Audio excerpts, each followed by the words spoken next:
There's something about Pusha T being fed up with Travis Scott that's quite hilarious to me. You know the record that just dropped, the So Be It record. We heard the snippets last night from the clips from Pusha, No Malice. It's out. It came out, and there's a portion on there where some of us mistakenly thought, Pusha T was talking about Kanye West. The Calabasas losing your girl line. And no, apparently it's for Travis Scott. And reporters over at GQ, they got to the bottom of this. But first, let's go through some of the lyrics, right? You cried in front of me, you died in front of me, Calabasas took you and your pride in front of me, right?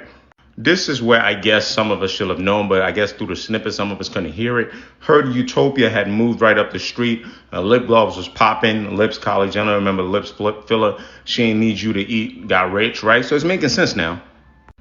And then right here, the net's going to call it the way they see it. I got the video. I can share it and in it. But the funny part, too, also is lucky I ain't TMZ it. Some of y'all have been calling Pusha TMZ. So I find this also hilarious. Now, let's get into the article. So shout out to Fraser Tharp here because it says, hey, the latest clip single So Be It features some bars unmistakably aimed at the Cactus Jack rapper. In a previously unheard conversation from our GQ hype interview, Pusha explained where this smoke is coming from, okay? And again, right here, you go ahead and start reading. I'm just tell you straight up.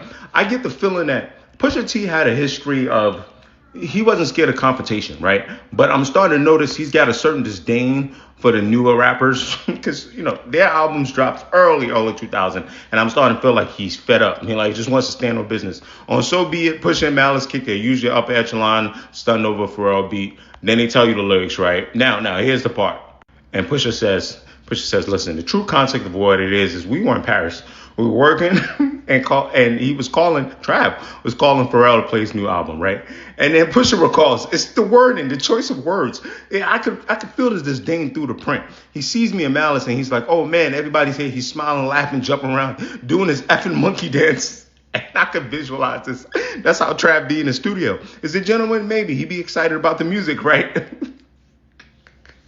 He says we weren't into the music, but he wanted to play it, wanted to film us, listen to it. And then a week later, you hear Meltdown, which he didn't play. He played the song, but not Drake's verse. Now, here's another important part.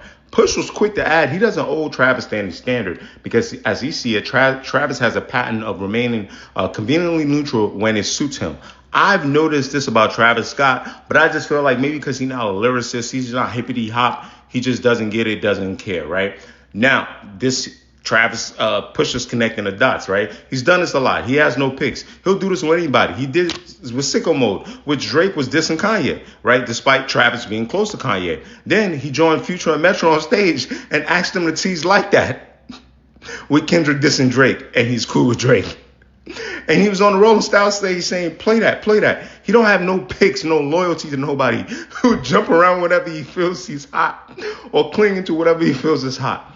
I'm with Pusha T on this one. Again, I think most people, if you're not a Pusha fan, unless you're a heavy Drake fan, you can't stand him, you'll say, oh, he's Pusha TMZ. But there is a thin line between Pusha T just want to get all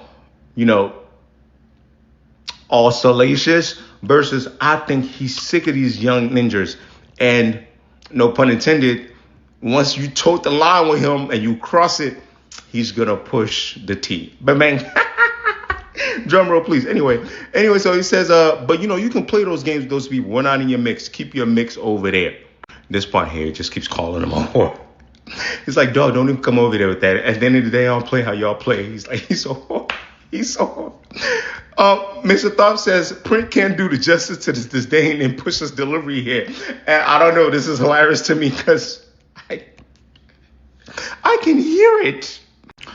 Oh man, this album is gonna be really interesting. It's gonna be good production, good music, but Ninjas is feeling real spicy lately in hip hop. But anyway, Pusha says, he's already dealt with the lack of loyalty with Kanye West, so having to deal with the trap too is annoying, right? Don't bring that over to my house. I just wanted you to have the true context, man. He tells Fraser, the journalist here, you gotta realize I've really been in Paris. I've really been making my joints. I've really been doing my shit. It was at this moment when Push got the most fired up, seemingly intent on disproving the perception that he's a bully or that he's engaging for attention or shock value, right?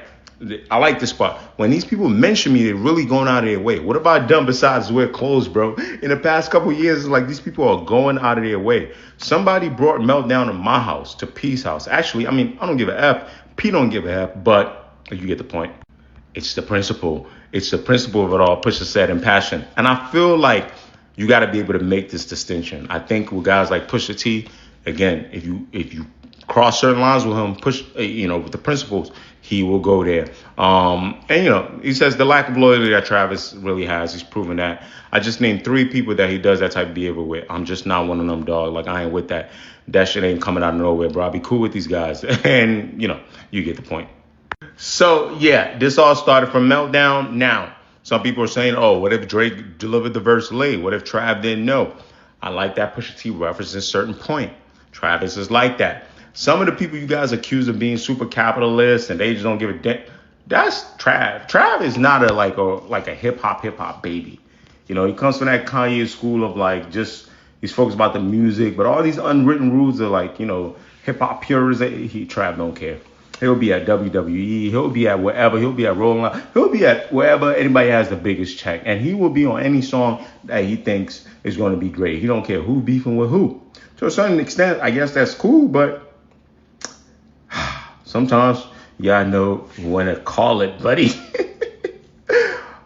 Pushing T, or some of you say Pusha TMZ, but I feel like the guy's justified here.